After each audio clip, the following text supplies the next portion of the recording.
दोस्तों, हरियाणा कांग्रेस में फिर एक बार अंदर की लड़ाई सुर्खियों में है। हरियाणा कांग्रेस में फिर मचा है घमासान। नई नियुक्तियां, नए नेता, लेकिन गुटबाजी की पुरानी कहानी फिर से दोहराई जा रही है। अब कांग्रेस आलाकमान ने ठान लिया है कि पार्टी में अनुशासनहीनता अब और नहीं चलेगी। जो नेता पार्टी लाइन से बाहर जाकर बोलेंगे, उन पर सीधे अनुशासनात्मक कार्रवाई होगी। लेकिन सवाल यह है, क्या कांग्रेस में वाकई अनुशासन लौट पाएगा? और क्या राव नरेंद्र सिंह वह चेहरा साबित होंगे जो हरियाणा कांग्रेस को एकजुट कर सके? आज हम इसी राजनीतिक ड्रामे के हर पहलू को विस्तार से समझेंगे। कुछ हफ्ते पहले राव नरेंद्र सिंह को हरियाणा कांग्रेस का नया प्रदेश अध्यक्ष बनाया गया। कहा गया कि कांग्रेस अब ओबीसी समाज को प्रतिनिधित्व देकर सामाजिक संतुलन साधना चाहती है। लेकिन जैसे ही राव नरेंद्र ने कमान संभाली, पार्टी के भीतर हलचल शुरू हो गई। भूपेंद्र सिंह हुड्डा की सिफारिशों पर उनका नाम आने की चर्चा ने कई वरिष्ठ नेताओं को असहज कर दिया। कई लोगों को यह लगा कि कांग्रेस फिर से एक ही गुट के इशारों पर चल रही है। पहली प्रतिक्रिया आई कैप्टन अजय यादव की तरफ से।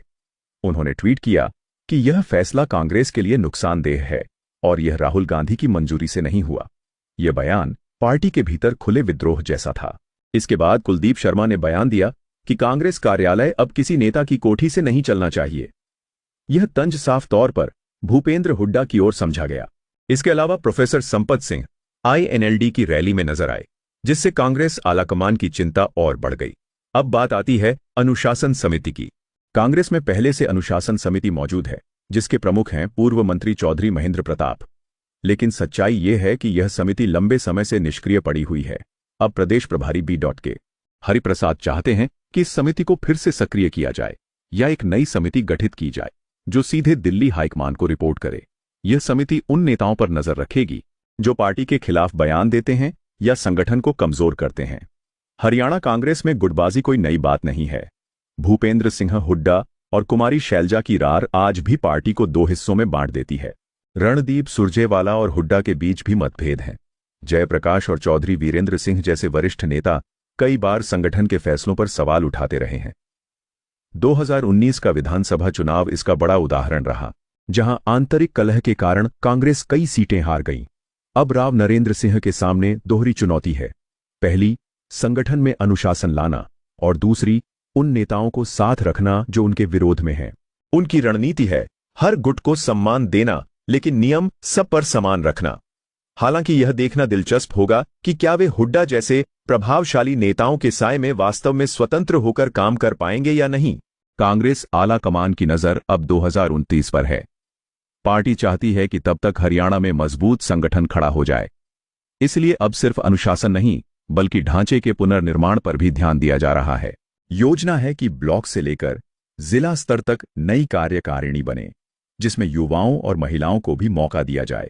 यानी अब कांग्रेस पुरानी राजनीति से निकलकर नए चेहरों और नई टीम के साथ आगे बढ़ना चाहती है। उधर भाजपा और INLD इस पूरी कलह पर अपनी राजनीति साध रहे हैं। भाजपा नेताओं का कहना है, जो पार्टी खुद में एकजुट नहीं, वह जनता को कैसे जोड़ पाएगी। वहीं INLD भी कांग्रेस की अंदरूनी फूट को मुद्दा बनाकर ग्रामीण इलाकों में पैठ बनाने की कोशिश कर रही है। आप पार्टी भी अब हरियाणा में अपनी जमीन मजबूत करने में जुटी है और कांग्रेस की कमजोरी को अपने मौके के रूप में देख रही है। राजनीतिक विश्लेषकों का कहना है कि राव नरेंद्र सिंह का चयन कांग्रेस का संतुलित फैसला है, लेकिन उनके पास वक्त बहुत कम है। अगर उन्होंने अगले 1-1.5 साल में संगठन को अनुशासित नहीं किया, तो 2029 में कांग्रेस को भारी नुकसान उठाना पड़ सकता है। तो सवाल वही है, क्या हरियाणा कांग्रेस इस बार अपनी पुरानी गलतियों से सबक ले पाएगी?